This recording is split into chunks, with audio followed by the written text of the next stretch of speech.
So here are my suggestions. How to stay balanced no matter what's happening. 1, choose your friends wisely. We need to have people that we can count on if things do get a little weird, and they look like they are. Normally, our first place to go for friendship is within our families, but some of our families are dysfunctional. Some of them are fragmented. I would recommend, if you have any control over that, or if you're part of the fragmentation, get help for the family. Try to help heal whatever rifts there are. And then build your circle of friends of people that you can trust, people you can communicate with, and people that you want to have their back and you know that they'll have yours, just in case. Number 2, set your priorities. Yes, we have very busy lives. We have thousands and thousands of choices. We have a lot of advertisers competing for our attention. We have very entertaining sitcoms and commercialized TV just to get us to sit there so the advertisers could brainwash us, so to say. We have a lot of competing interest. You know, life was simple in the 50s. Some might say boring compared to today. But in the 50s, you had a chance to sit out on the front porch and rock and think and scratch the kitty cat's ears and enjoy the fresh air. Do you have that today? And if you do, how often do you get to sit quietly and relax by yourself? I think it needs to be a priority if we're going to be strong, healthy, and of sound mind as we're going through the future that's being laid out before us. I'm not saying there's anything wrong with having a busy, active life. But if you want to keep your wits about you, you're going to need some time to think and reflect and even research what's going on around here. So I think that it's going to require scheduling time for yourself to not only relax and de-stress, but to listen to your inner guidance. And also, if you feel like you're on a spiritual mission, that can be competing with sports and work and, all the activities of life. So if you feel like you need to devote more time to the real reason you're here on earth, then I think prioritizing is going to be a requirement. Not preaching, just suggesting. Number 3, pay your respects. Now this one might sound a little strange because usually when we think of paying our respects, we're talking about somebody who has deceased. Well, that's what I'm talking about.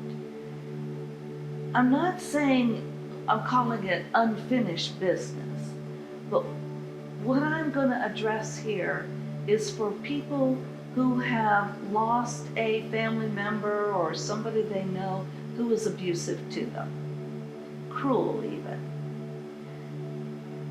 I'm not saying that we should condone abuse.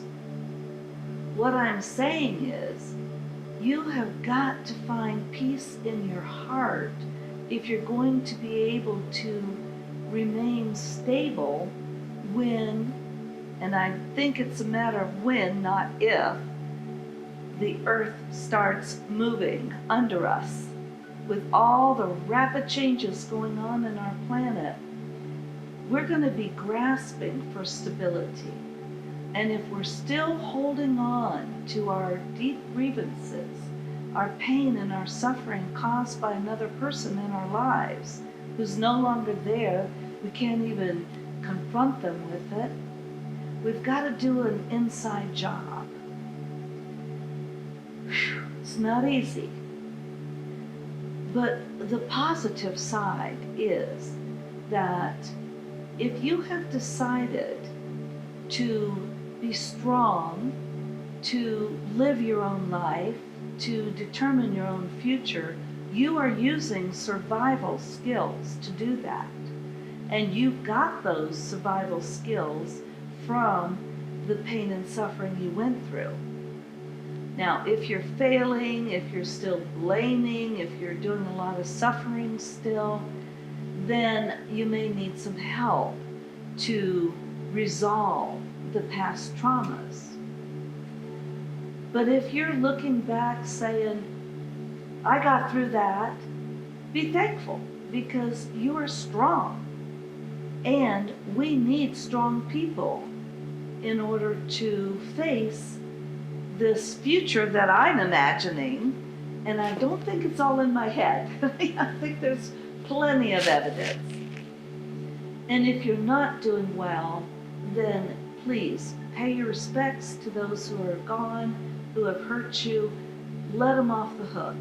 Forgive them, forgive yourself for whatever participation you had in the situations, and get into your strength as a human. So number 4, love all that is.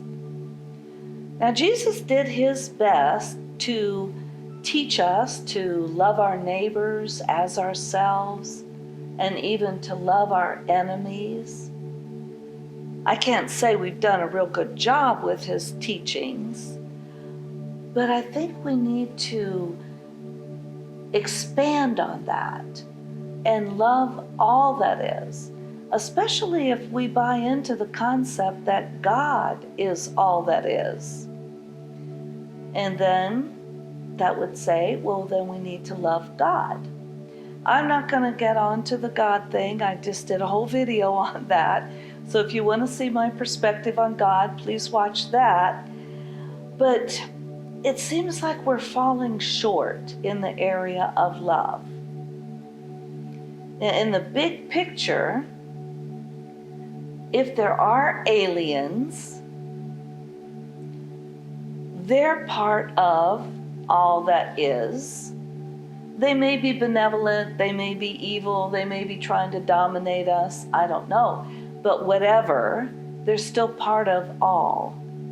And our government is part of all. People who've hurt us is part of the all. And if we're going to love all that is, if we're going to love God, if we're going to love creation, we have to have really big hearts and really big arms to hug these people and situations in our lives. It might be hard to find love in your heart for some of the situations we see. You know, we see a lot of cruelty. One way that's helpful in training us to love all that is to do some yoga nidra training. Samsara is a word for the pain and suffering of life as well as the joys and beauty of life. It's the experience of life in human form. If we can get used to the ups and the downs, the good and the bad, the right and the wrong, and blend it in to one huge consciousness of life, we have a lot more room to accept what might have been unacceptable to us. So I'm not saying that greed and famine and cruelty and all these things, hurting other people, slavery, sweatshops, I'm not saying all that stuff is good, but I am saying it's part of our human experience. And if we're going to be able to, I don't want to use the word evolve because it's so highly charged, but if we're going to develop ourselves as humans, a big heart may be required. And that brings me to number 5, love yourself. Sometimes we get a little hung up on the idea that it's selfish and we shouldn't love ourselves, but really we have to. And then there are these thoughts that everything out there is an illusion and that the only real experience of life is internal. I'm trying to get my arms around that.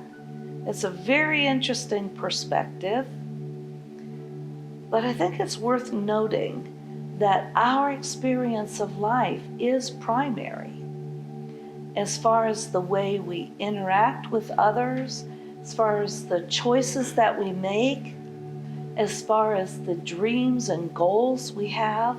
That's all internal. And if we are not happy with ourselves on the inside, we might be making a lot of messes in our life that need to be cleaned up. Forgiveness, of course, is the first place to start with love. Even if you're just a tiny little grain of sand on a huge beach and you have no distinction from other grains of sand, your life is critical to the continuation of life on earth. Because what if every grain of sand said, I'm worth nothing, I shall just disappear? We would lose our entire beach. So we can't afford to have any of us, whether we see ourselves as mighty and powerful or tiny and insignificant. We need all of us. All of humanity needs to come together. We need to drop the race issues, and we need to drop the gender issues and the financial disparity issues and just come together. But it starts with the individual. You can't heal anybody else if you're not healed. Bottom line. I know this sounds very preachy, but maybe my suggestions might be helpful. We'll see. So I'm just going to review them real quickly. Choose your friends wisely. Set your priorities. Pay your respects. Love all that is and love yourself. Those are my best suggestions for staying balanced in a world that could get quite shaky here. So no matter what you think about aliens, and no matter what the future holds, whether we're going to be invaded by off-world threats or if it's going to happen right here at home with our own cabal dominating human life, I don't know. Like I said, I'm confused by all this. But I wish you the best on your journey as you're sorting it out, as you're deciding what you're going to do with your life. Whether it's going to be a spiritual mission or whether you're here to help others or just love the planet and human beings and animals and flowers and nature. Whatever your mission is, I support you. Thank you for listening and being a part of this.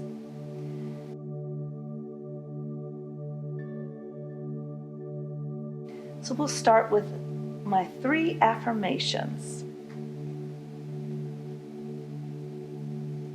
I am my own person. I trust the power of love. I respect all that is. Thank you for listening and participating in this video. If you'd like to chat, here's my email address. Feel free to contact me.